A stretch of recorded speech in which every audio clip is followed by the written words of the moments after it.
and cheer. In this podcast palace, we got the atmosphere. Whoa, whoa, whoa.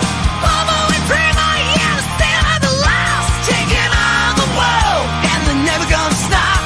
With that New York grit, rising to the top. Get loud.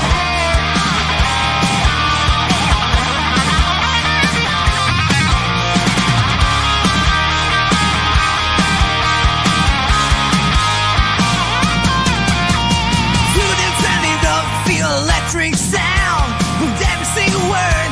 You're never gonna frown. From the Netline Giants to the Madison Square.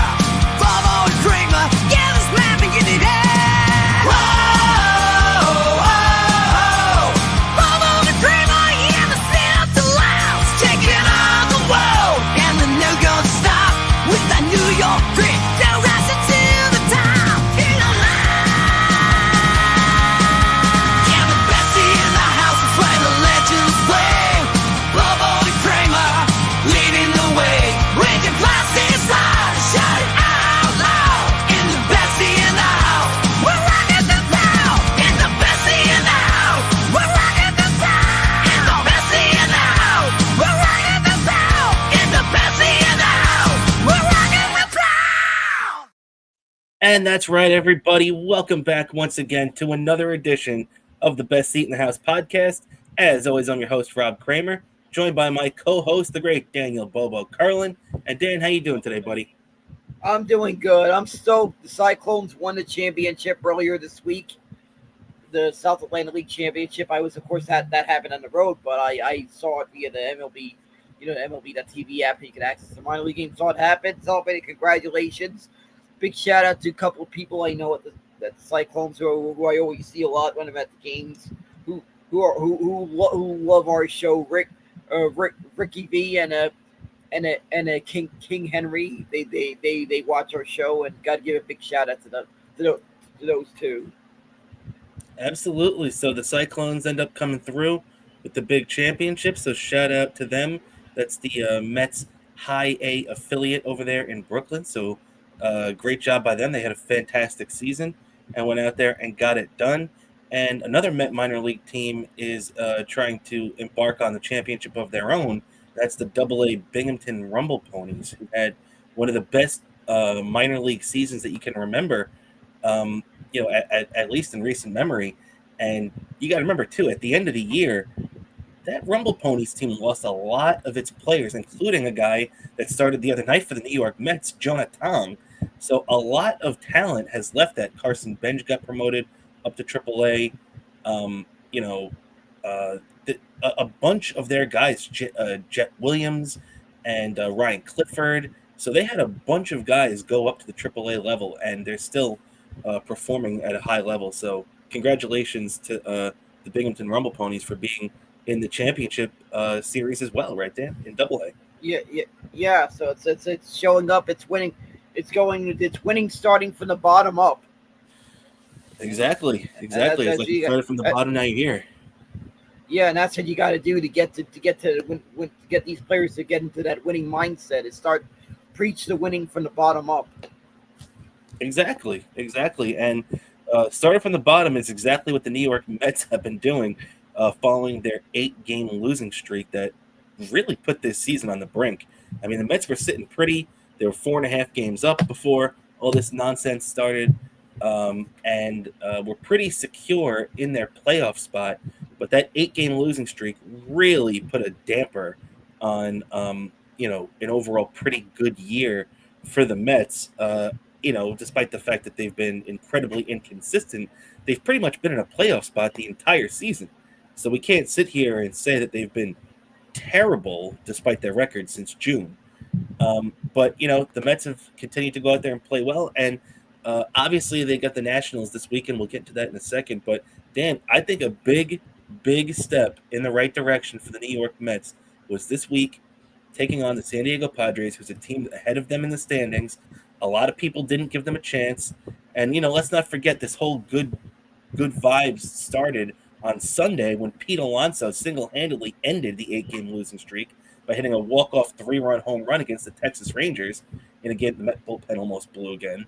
But Alonso got him off the hook on Sunday. They went out. They take 2 out of 3 from a pretty good Padres team during the week at Citi Field, and now the final 3 games are upon us now at Citi Field. Actually, now the final 2, as we took 2 out of 3 from the Padres, but they also took a 12-6 victory at Citi Field last night.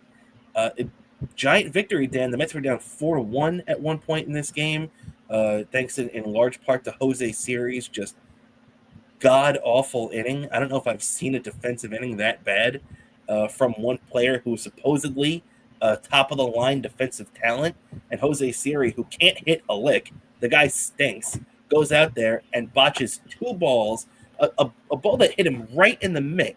The third inning would have ended at 2-1, which wouldn't have been that bad. 2-1. It stinks that he allowed a run, but you can get around it. You can come back from that. And of course, they came back from even 4-1, but that's besides the point.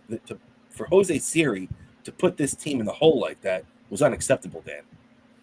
Yeah, that was just unacceptable. I was like, oh, come on, please don't put me through this. That after all the good vibes from Thursday, which I was also at there, I was there Thursday, but somehow we pulled it off. I said, "Oh, watch this. We're going to score a bunch of runs next inning." They did. They came from behind. They won in very convincing fashion. Only blemish was why they didn't leave a Sprout in one more inning. Yeah, I thought that was a little odd to myself, but as annoying as it was with Carlos Mendoza, because look, Brandon Sprout was only at 71 pitches, and Brandon Sprout's a guy that's been continuously pushed this season. He's a guy too that spent the most time out of all of our pitchers that we brought up, Tong, McLean, and now Sprout. Brandon Sprout spent the most time at AAA this year. He had 20 plus starts at AAA, where Nolan McLean only had 15 and Jonah Tong only had 2.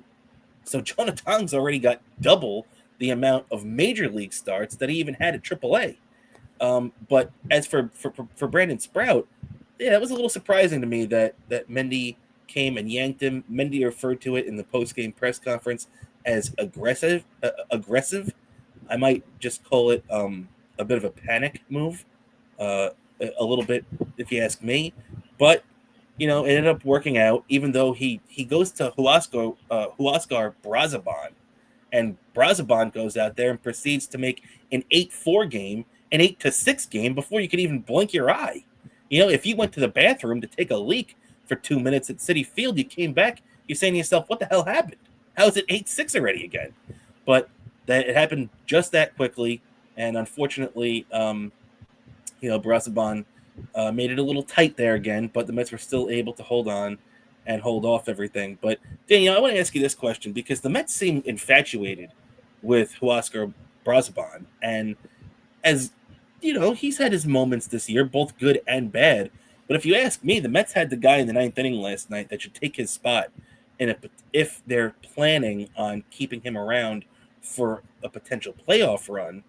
I don't want Brazaban on a playoff roster, but I'll tell you this much. The guy they had pitching in the 9th inning last night, Chris Davinsky, who's got a 2.16 ERA this year, and sure, he's, a borderline roster pitcher right now for the Mets, but he has performed much better than Huascar Brazaban. And if you're asking me, Dan, if we're building a postseason bullpen right now, Chris Davinsky is in and Huascar is out. Yeah, exactly. I agree. I definitely agree. Also, the other thing that surprised me this game, I was like, are my eyes playing tricks on me? Am I seeing 2 games in a row that two outings in a row that Helsley pitches a scoreless inning? My eyes playing tricks on me? That's a great point. That's a great point too. I was going to bring that up myself, Dan. It's so good to see Helsley go out there and have a good appearance. Me and you talked about this a couple of weeks ago, where if the Mets could ever get Helsley right, and yeah, we got 7 games left in the regular season, whatever, 7-8 games. So it's going to take a lot for Helsley to get back in, what we would refer to as the circle of trust in our bullpen, which really, Edwin Diaz is probably in that circle of trust. Brooks Raley is probably in that circle. There's maybe Tyler Rogers at this point. There's not too many guys in the Mets bullpen that you would consider in the circle of trust, but it's a possibility that Helsley, should he have a couple of more decent outings, Met fans might be a little bit more comfortable with him being in these big spots coming down the stretch here. But it's a big difference when you're facing 8-9-1 in the Washington Nationals lineup than next week when they're going to be in Chicago, and if you're going to want him to come in and face the heart of the Chicago Cubs lineup at Wrigley Field next week. So it's gonna be a day-by-day process to see how Helsley is. And to be honest, I mean, even if I'm bringing him in, I have a guy warming up in the bullpen behind him just in case. If he is the absolute worst and all three guys he faces gets on, you take him out as quickly as possible. Yeah, exactly. They gotta be ready. They gotta take him out as quick as possible. Going into the game, and we'll be seeing that. That's gonna be this one's gonna be calm, but this whole week's gonna be very nervous until the moment the Mets clinch that playoff spot. Until that very moment, I'm not gonna be calm. And then there's no doubt about it. And there's only gonna be a big moment, maybe a day or two, to catch my breath before the playoffs start, and then it's all happening again on a higher level. No doubt about it, man. And I want to give a lot of credit to. I'm sorry. It's gonna be very nervous, and I'm gonna have to make sure the living room grimace is offered by me drinking a shake. That's right. And that's his version of Joe Boo's rum. Yep. And when the living room grimace commands I drink a shake, usually the shake machine works somehow. I don't know why. It's there just something because the living room grimace commands it that I got to shake. There's nothing in the way of me getting a shake. It worked. The machine works. That's the power of grimace for you, my friend. And real quick, a couple other notes from last night. I do, even though we briefly talked about him, I do want to give a lot of credit to Brandon Sprout.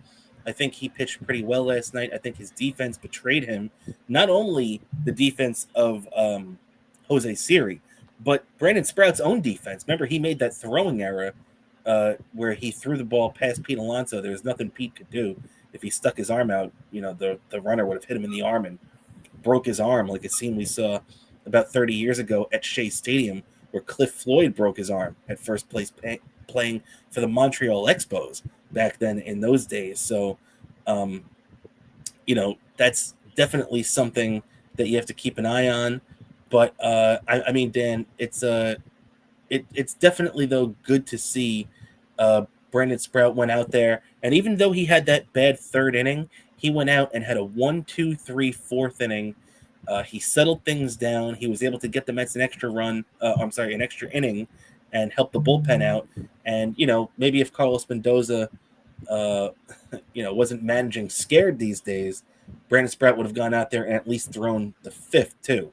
But 5 innings, 4 runs looks a little bit better than 4 innings, 4 runs. But I don't put a lot of that on Sprout. And as a matter of fact, it really should be 4 innings, 4 runs, 2 earned. Because did you see, Dan, that the official scorer called that Jose Siri dropped fly ball in center field a double? He did not call that an error. If you go and look back and look at the replay, that ball hits Jose Siri's glove square in the middle of the mitt. It hit him right in the middle of the mitt. I don't care how far it took him to run. I don't care how difficult of a catch it was supposedly to make. The guy covered the ground. He caught it. It went right in his mitt and then came out. And the official scorer has the balls to call that a double. That's an E8 all the way. Yeah, that was even the. I had the SNY feed via the headphones, right? I had it on via the app, and even they were saying that should have been ruled an error. Yeah. And part of the reason why that bothers me so much is that it hurts Brandon Sprout's ERA. It makes Brandon Sprout look worse when it wasn't his fault. Jose Siri had a ball hit him square in the mitt and screwed that up, cost him a run. And then on the triple that Sprout gave up, that should have been a single.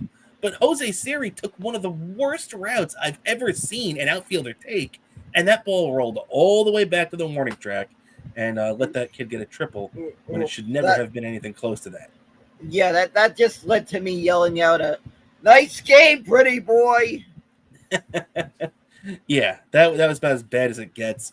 But on the other end of the spectrum, you got to give a lot of credit to the highest paid player in baseball, Dan Juan Soto, crushed that home run, his 42nd home run of the year. Which, by the way, I mean, I didn't even hear Gary Cohen or Ronnie Darling or any of the guys talk about this last night. But the 42nd home run of the year for Juan Soto broke his tie with both Todd Hundley and Carlos Beltran for the third most home runs in a season in Mets history. Now, Pete Alonso's got the first two. Pete Alonso obviously hit 53 his rookie season, and then Pete Alonso hit 46 in 2023. Those are the top two home run hitting seasons in Met history. Juan Soto now at 42 is number 3. And if he continues hitting this way, he's got a shot at passing Alonso's 46 too. Let's be honest, he's probably not going to hit 11 home runs in the next 8 games. So I doubt he's going to pass Pete Alonso's 2019 number of 53, but he's got a decent shot even at 46 right now, Dan. And the season he's had, it's going to be the MVP voting is going to be Ohtani, Schwarber, and Soto, 1, 2, 3 in whatever order you'd like. Yeah, even though I feel like maybe Juan Soto should be the MVP. Yeah, I mean, I get why you're saying that. Yeah, I get what you're saying. But anyway, coincidence that he hit that home run and hit his all-time career high when this was given out. This sure, what is that, Dan? We really can't see it. It's a pop-up home run apple. Looks like the home run apple from Shea Stadium. This was given out at yesterday's game. And how fitting that he broke his career high that he set on the Yankees last year of 41 with number 42 yesterday, and it went right off the top of the apple, not the apple itself, but the picture on the side of the. There's a better picture on the side of the box of what it looks like. Very nice, very nice. That's definitely a good giveaway. Everybody loves the home run apple, and shout out to Juan Soto for that big blast that he hit yesterday to dead center field that made it 8-5. Made a 5-4 game, an 8-4 game. So that was a big time home run. Let the Mets relax a little bit there. Another guy I want to give a lot of credit to for the last couple of days, Dan, is Jonah Tong. We all remember last Friday, actually, me and you were doing another one of these weird, not our usual time shows. And it was Friday night. DeGrom returned to Citi Field against Jonah Tong. And it was about as big of a nightmare game as you can imagine, as Jacob DeGrom goes out there and hurls 7 innings of 3-run ball, and Jonah Tong doesn't even make it out of the first. He allows 6 runs in 2/3 of an inning. About there you go. He's got the Tongs out, and Tong responded, Dan, by having a phenomenal game against a really good Padres lineup. When you look at that lineup with guys like Luis Arias, a 3-time batting champion. When you look at obviously Manny Machado and how good he is, Jake Cronenworth, you see these guys that come up and just have the ability to burn you. Jackson Merrill's another one out there, and how good was he looking in center field too? Not only his bat, he had a couple of home runs, but in center field, that guy tracks everything down. The Padres have a pretty good team out there, and shout out to Jonah Tong for 5 innings, 4 hits, 1 run, no earned, no walks. That's a big deal for me with these young guys, Dan. No walks for Jonah Tong and 8 strikeouts. That's a giant rebound after his bad start last Friday. Yeah, I definitely got to give a hats off to that. That was such a great outing. Nice little win by the Mets. I was there for that one in person.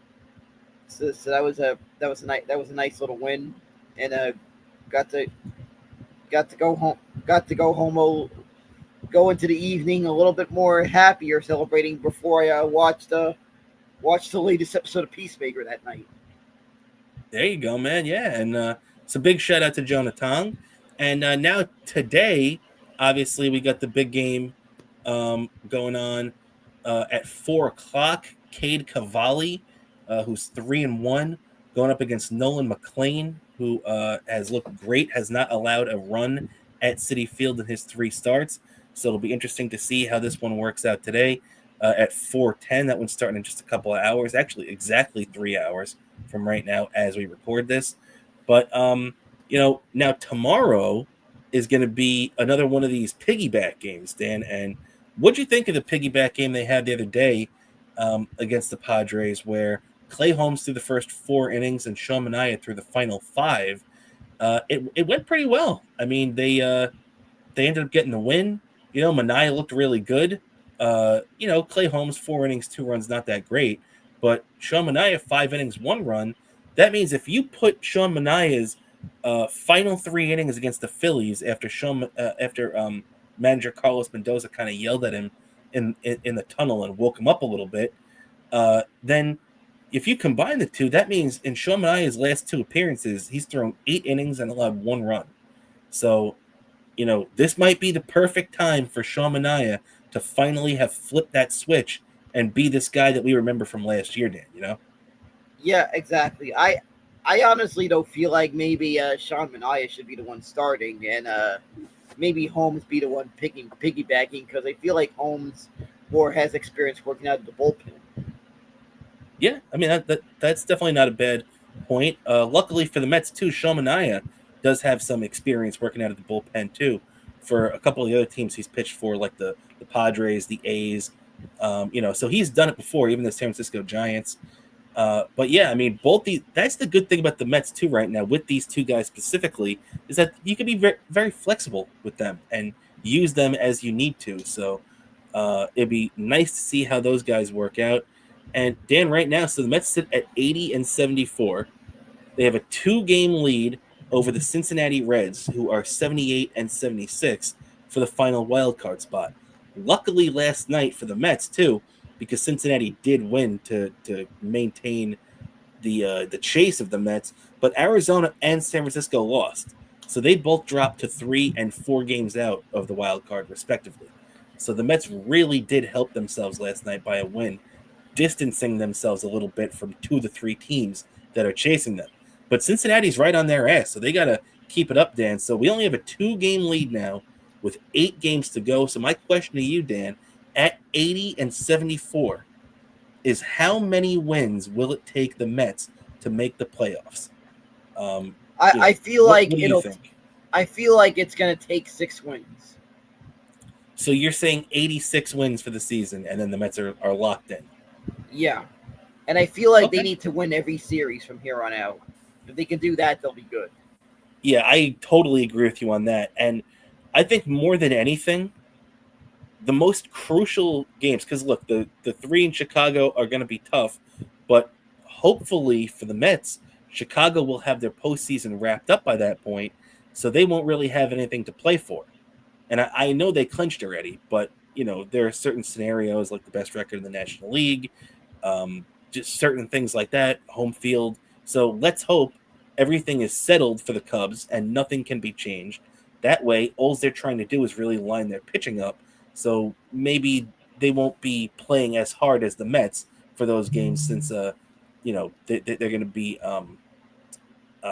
locked in for the postseason already anyway, while the Mets is still fighting for it. Now, the big series after that against the Marlins, who knows? The Marlins have been a thorn in our side for years. Let's hope the Mets can take care of it. But to me, Dan, the biggest 3 games are these 3 games that the Mets already won one of last night at Citi Field. They have to sweep. It cannot be 2 out of 3. It cannot be, obviously losing 2 out of 3. The Mets have to sweep the Washington Nationals to really, I mean, if I feel like if the Mets sweep them, I think that they're guaranteed to make the playoffs. I mean, obviously it's not, if the Reds go out there and sweep their weekend series too, it kind of negates what we did. But I feel like I will feel extremely confident in this team if they go out there and sweep this weekend series, the last 3 home games of the year. Hopefully only regular season. Let's hope after Sunday we still see this team back at Citi Field for another series this year in October.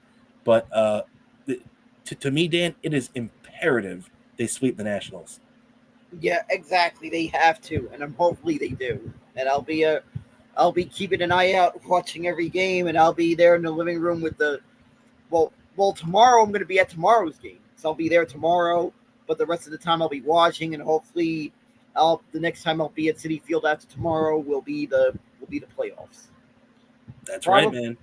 probably likely going to be the division series based on how it turns out, but but hopefully the next time I'll be there will be a playoff game at City Field.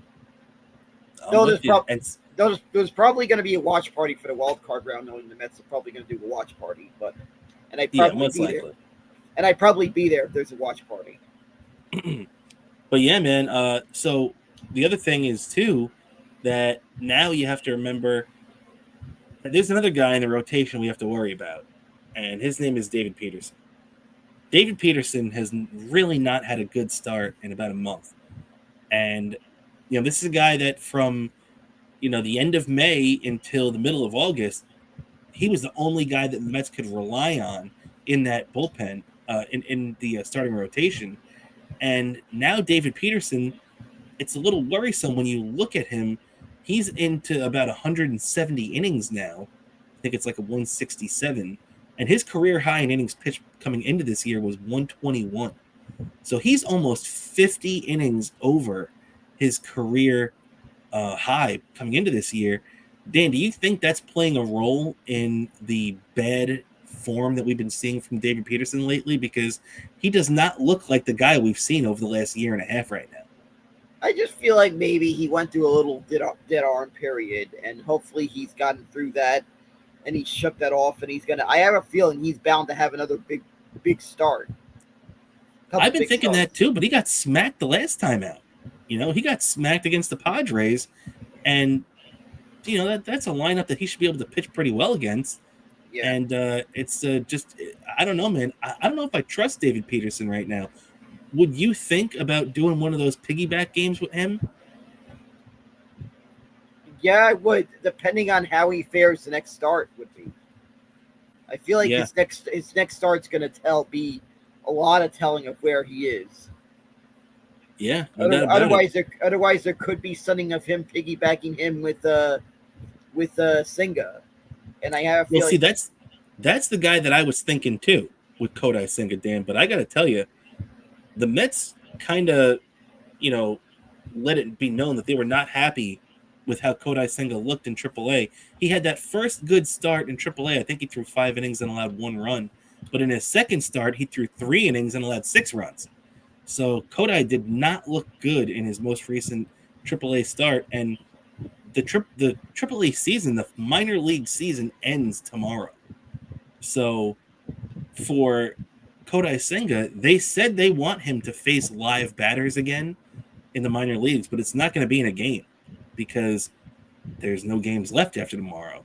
So they're going to have Kodai pitch next week, but it's going to be in like a simulated game type scenario. So I don't know, man. I kind of get the feeling that I don't think we're going to see Kodai again this year. And I think if we do, it'll be only because the Mets made the playoffs and there was an injury that he had to come in and replace a guy. I feel like that's the only way we're going to see him again. I think he's done for the year. Yeah, I just feel like that might happen. I don't know.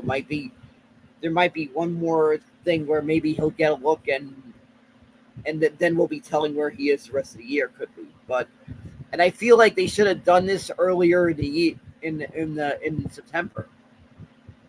Yeah. But maybe this is something they should have done much earlier. No doubt about it. I think you're right about that. They waited too long to do this. I think they were kind of just waiting to see that Kodai is going to straighten himself out. But for whatever reason, isn't it crazy, man? The date everybody points back to for the Mets was June 13th when they were 21 games over 500. And the Kodai Senga injury against the Nationals, oddly enough, is the thing that really sent this whole team into a spiral. And Kodai's never been the same ever since that day. And the entire Mets team, for the most part, has never been the same since that day. And I wonder if there's something to do with that injury that happened. Well, the thing with Kodai is that he's very temperamental. So I think he's healthy right now. But I think due to the injury, and due to maybe him getting into some bad habits, trying to race his way back and trying, I think Kodai is just totally out of whack right now. I think he's healthy, but he's a guy that needs to repeat that delivery. He needs to have his mechanics all in sync. And I think right now, unfortunately, it's just not the case. I think his mechanics are all out of whack, and I think Kodai Senga is really trying to search for it right now. And unfortunately, I don't think the answers are going to be there. So, it'll be interesting to see what happens there with Kodai, Dan. But I think that's going to do it for the Mets talk right now, as they get set the game today against Cade Cavalli and the Washington Nationals at 4:00. The Yankees are on the other side of town, coming off a pretty good series victory against the Minnesota Twins, where they went out and actually lost to the Twins on Monday. They got shut out 7-0, but then would go out in games 2 and 3 in that series and drop 20 runs on them to kind of reestablish their dominance there. So the Yankees take 2 out of 3 from the Twins and now open up a big-time series against the Orioles this week. It was a 4-game set that started on Thursday, and the Orioles actually took last night's game 4-2, a 4-2 win for the O's. But then the Yankees now are only 3 games behind the Blue Jays, which is still a lot to cover in 8 games. It's very unlikely the Yankees are going to catch them, and the Yankees have a 2-game lead over the Astros and Red Sox for the final for the top AL wildcard spot. So the Yankees are still sitting pretty as the top AL wildcard seed, but chasing down the Blue Jays seems increasingly unlikely. Yeah, exactly. The best the Yankees can do is just win every series from here on out, and they'll pretty much be in. They gotta pretty much win every series from here on out. Yeah, I mean they pretty much have a playoff spot locked up, it's just going to depend on where they fit in there. Most likely not as the American League East champion, and right now at this point, most likely the top AL wildcard seed. So we got to keep our eye on Houston and Boston to see how they come down these last few games. But the Yankees did lose last night, which didn't help their case. But tonight now, the Yankees are playing a night game in Baltimore, 7:05 tonight.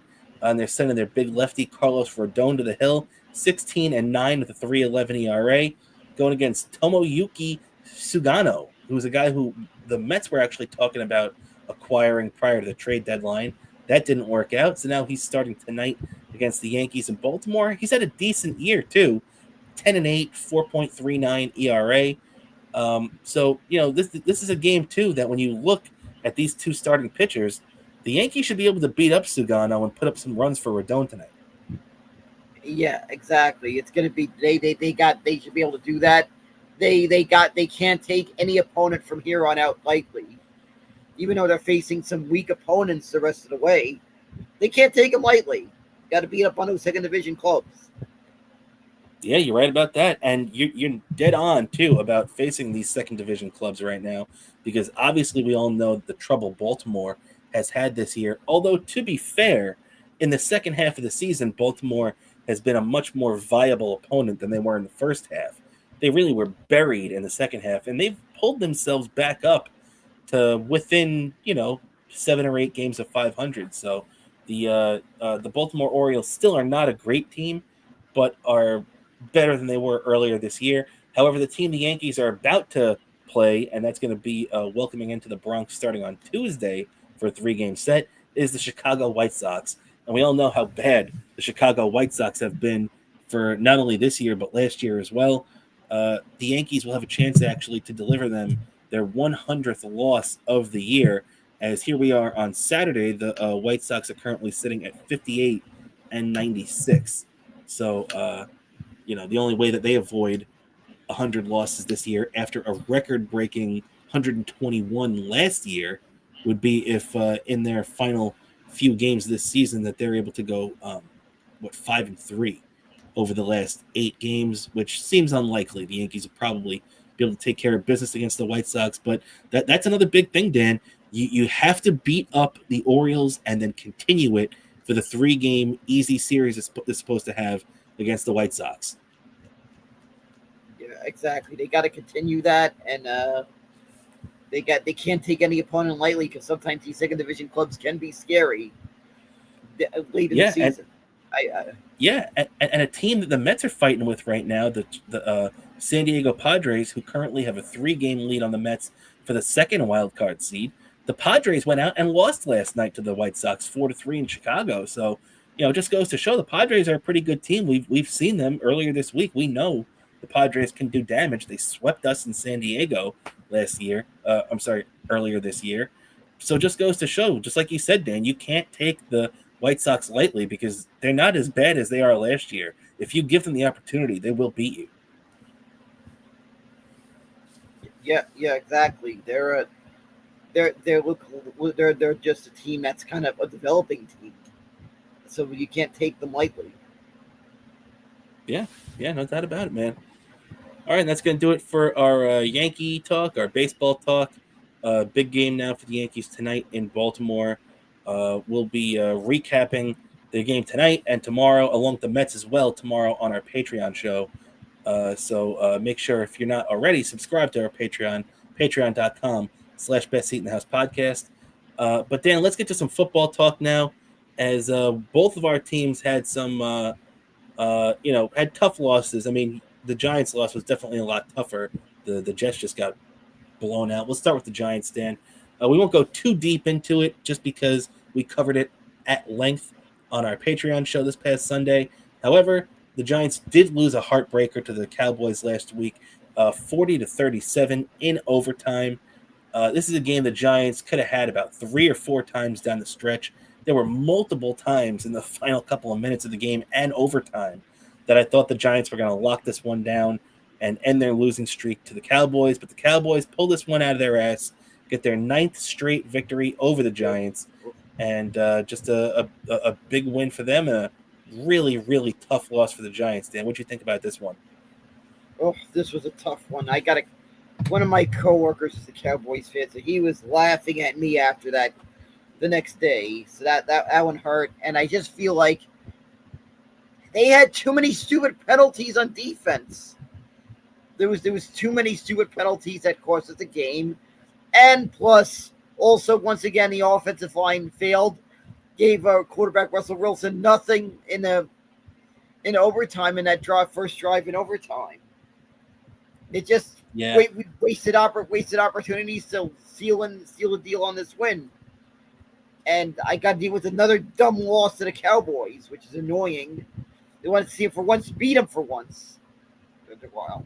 Yeah, it's definitely an annoying loss there for the Giants fans, especially with the multiple times the Giants had the ability to close this one out. The defense wasn't able to close it out. And, Russell Wilson, man, he went out there and put his Superman cape on yesterday, Dan, or on Sunday, not yesterday. But he put his Superman cape on, 30 of 41, 450 yards, the first time the Giants quarterback has thrown for that many yards since the Eli Manning days. 3 touchdowns and 1 interception. Just a incredible game. That interception came in overtime, basically ended the game, where he was airing it out to Malik Neighbors one more time, who we got to give so much credit to. 9 catches, 167 yards, 2 touchdowns for the second-year pro. Malik Neighbors is going to be a big-time difference maker for the Giants for many years to come, Dan. And seeing him connect with Russell Wilson like that was really a thing of beauty. Yeah, that was just impressive. That I saw a lot. I just feel the team needs to shore up a couple of things. No more of these stupid penalties. The offensive line needs to be able to not put the quarterback in a tough situation like that. And they could I feel like the Giants could be in a step in the right direction.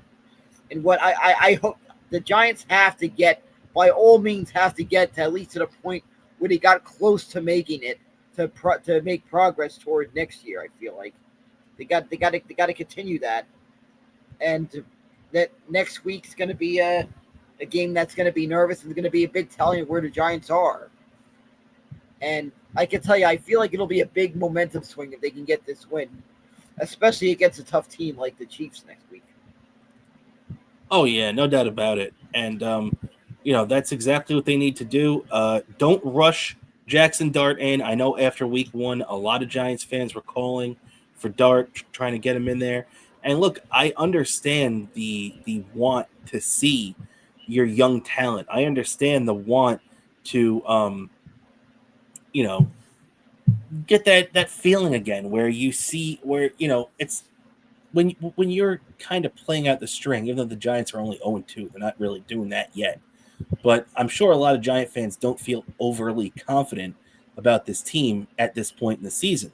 So the way a lot of Giant fans are going to try to feel better about that is say, hey, okay, even if we lost, let's just put Jackson Dart in and watch him develop. That way, at least we have that to view throughout the season. But I don't necessarily think that's the right idea, Dan. You don't want this kid to get beat up the way that your former first round pick, Daniel Jones, did. Because look, as much as Daniel Jones might have driven Giants fans and New York football fans crazy over the last couple of years, a lot of that was due to the injuries that he suffered behind a very bad Giants offensive line. And look, now that he's in Indianapolis and he's got a much better O-line in front of him, he looks like a different guy. He looks like a completely different quarterback right now, and he has new life. And that's a big reason to me why I would not rush Jackson Dart in.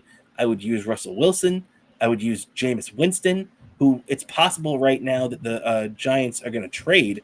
I heard that they were talking with the Cincinnati Bengals, who are doing everything they can right now to try to make up for this awful injury to Joe Burrow. So the Giants could possibly trade Winston. I still don't necessarily see that, but I would put anybody in right now before Jackson Dart. Let that kid marinate and do the thing that we talked about coming into the year. Yeah, okay, if week 11 or week 12 and the Giants are out of it, you want to put Jackson Dart in, that's fine with me. I don't want to throw him into a volatile situation early on this year behind an O-line where he could get beat up. What do you think about that? Yeah, exactly. I feel that's the right direction they need to do. They need to pick their spots. Don't rush him. Get him in a spot where he can get his feet wet. Be ready because next year is going to be the year where he's really going to be. It's going to really be the spotlight's going to be on him next year. I feel like. Yeah, no doubt about it, man. No doubt about it. So that's going to be a big factor in the Giants season, how people feel about it. But now the Giants are getting set for a big weekend matchup against the Kansas City Chiefs.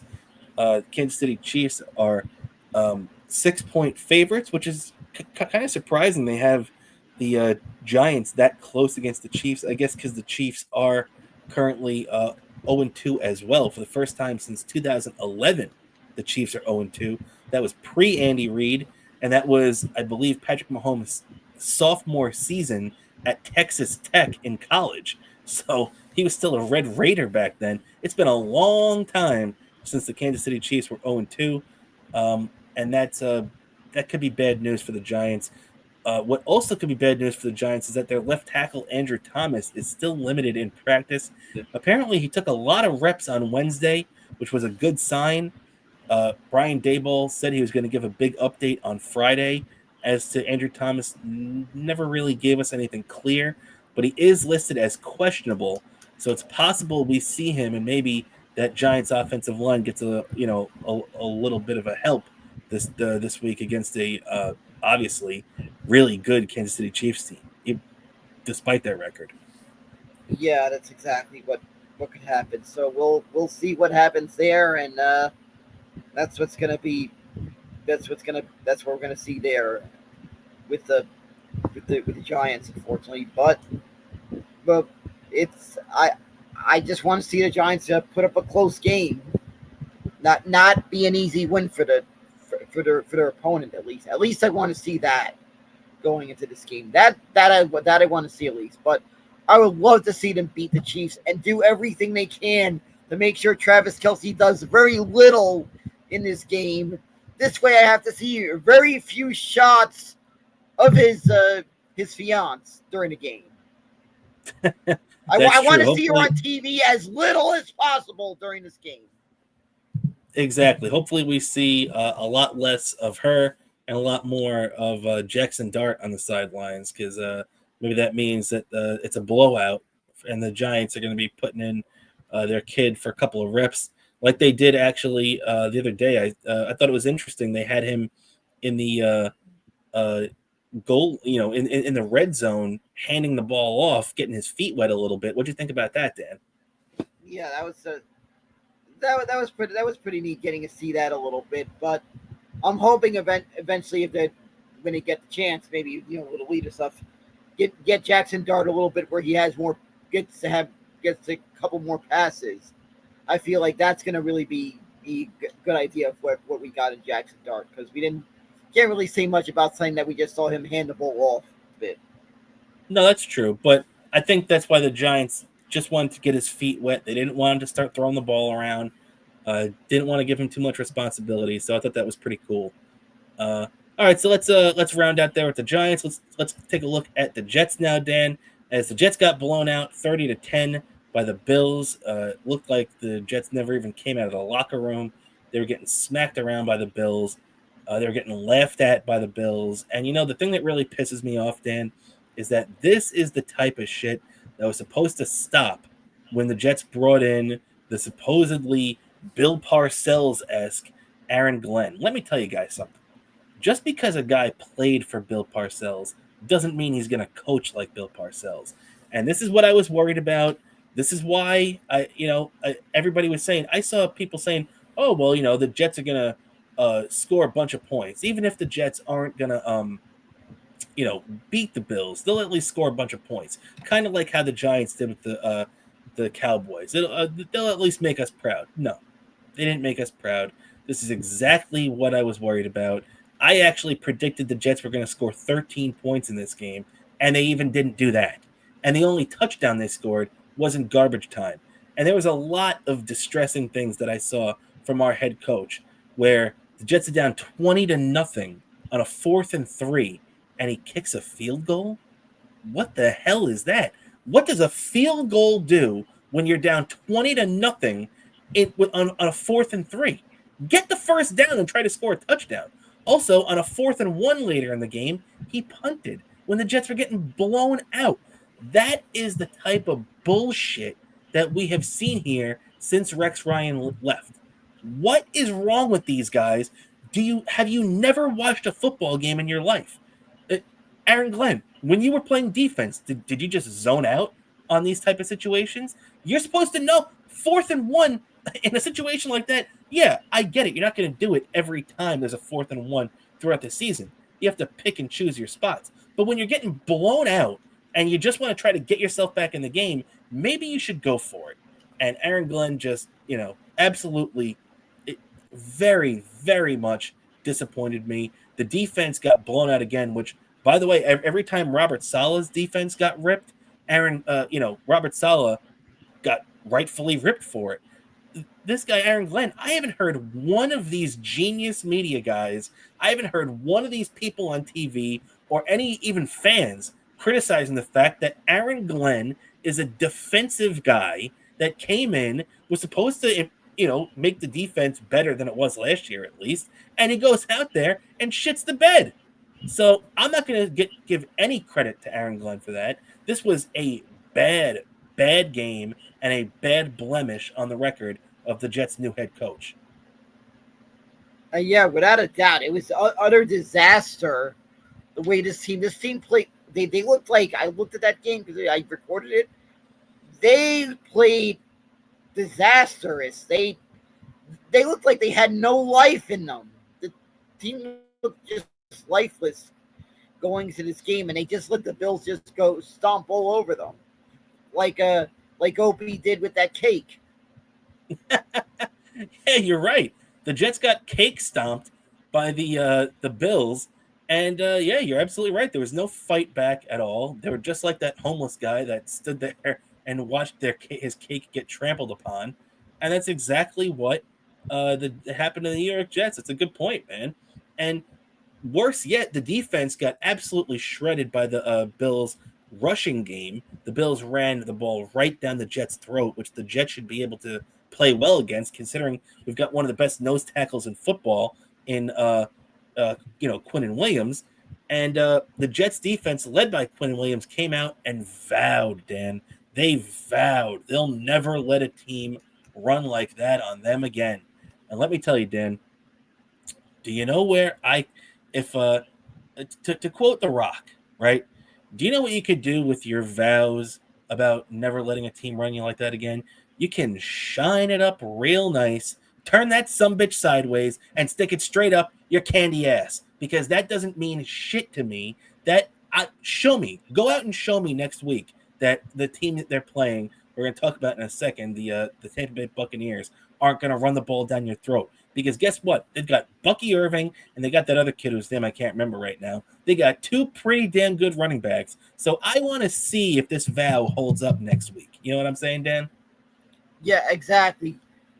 Put your money where your mouth is, and they gotta show up for those snowbirds attending the game in Tampa.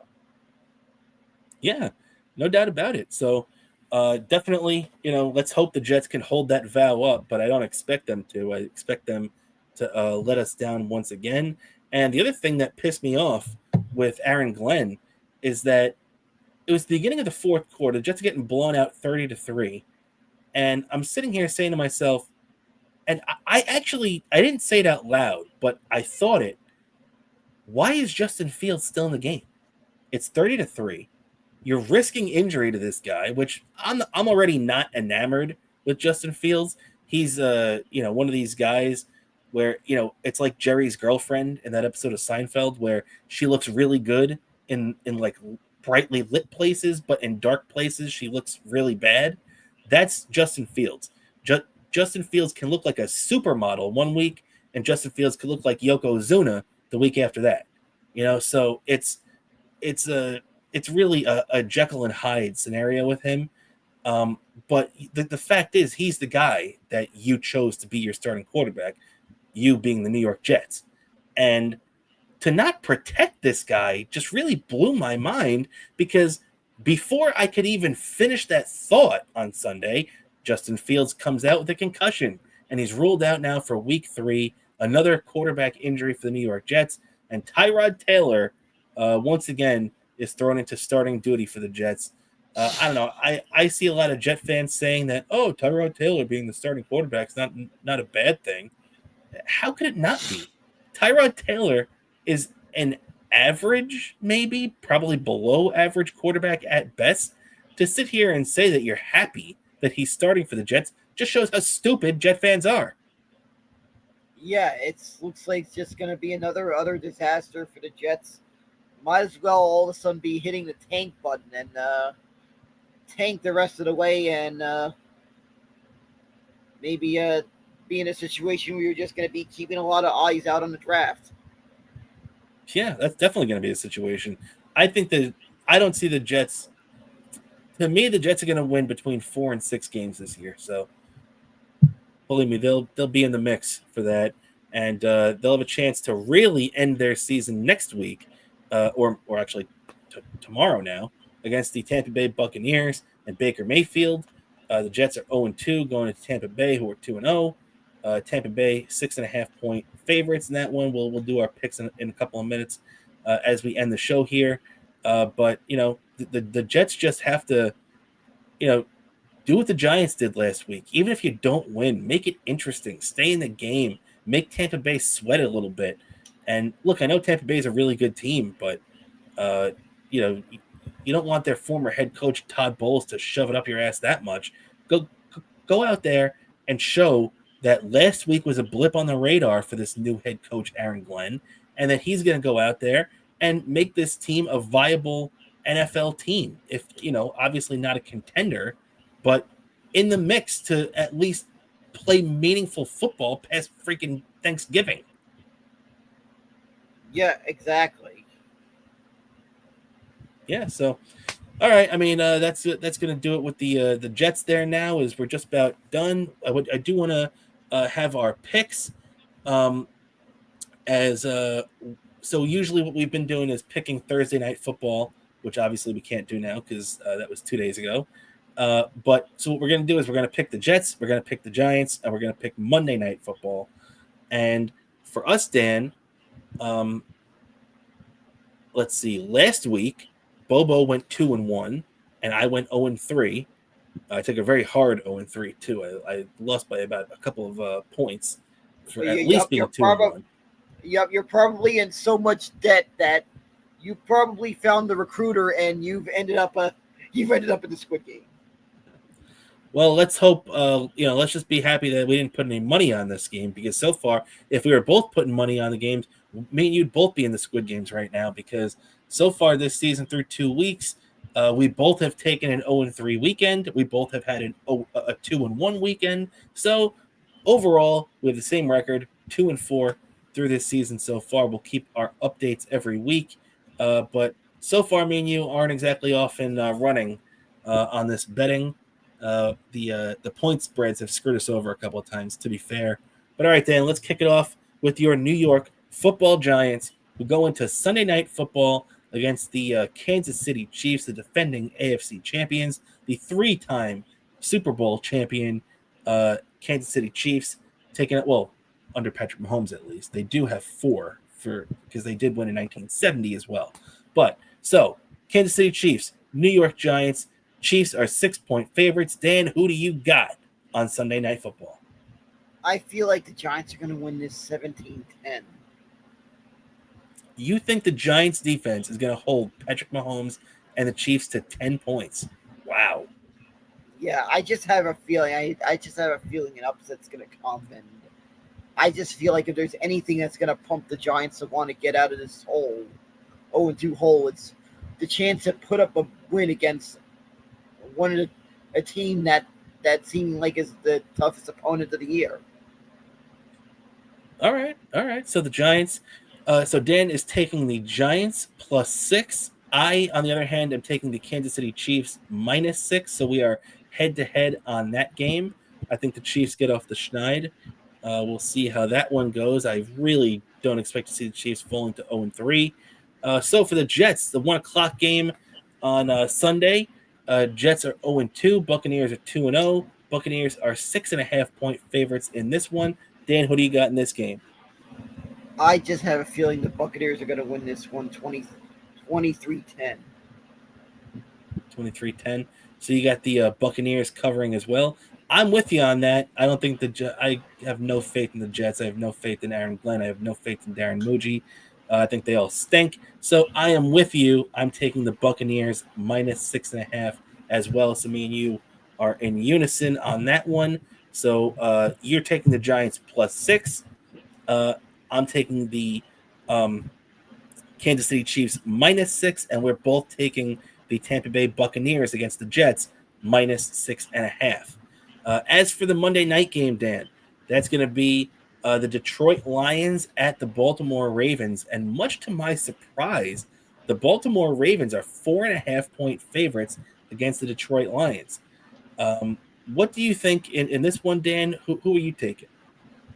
I feel like Detroit's winning this one 17-14.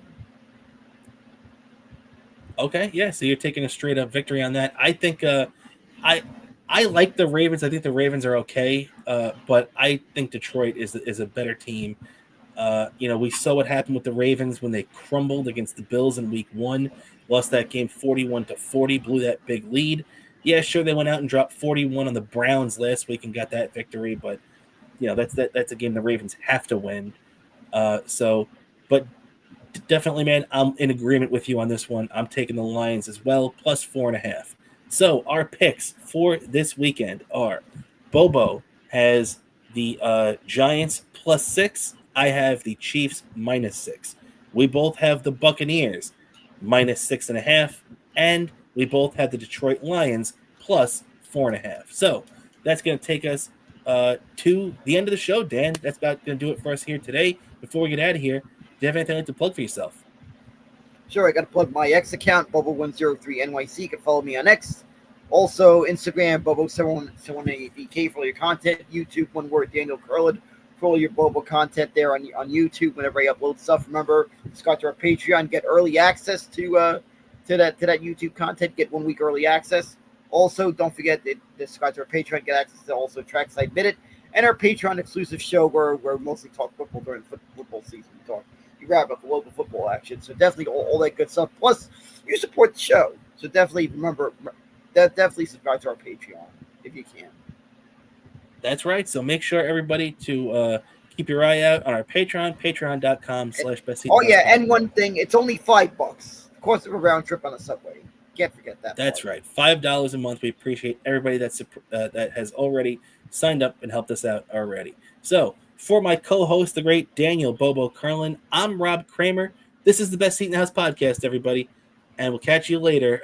We'll catch you tomorrow on Patreon, and we'll be back at our regular time and our regular day, Thursday, on YouTube next week. So have a great weekend, everybody, and we'll catch you later. Let's go Mets.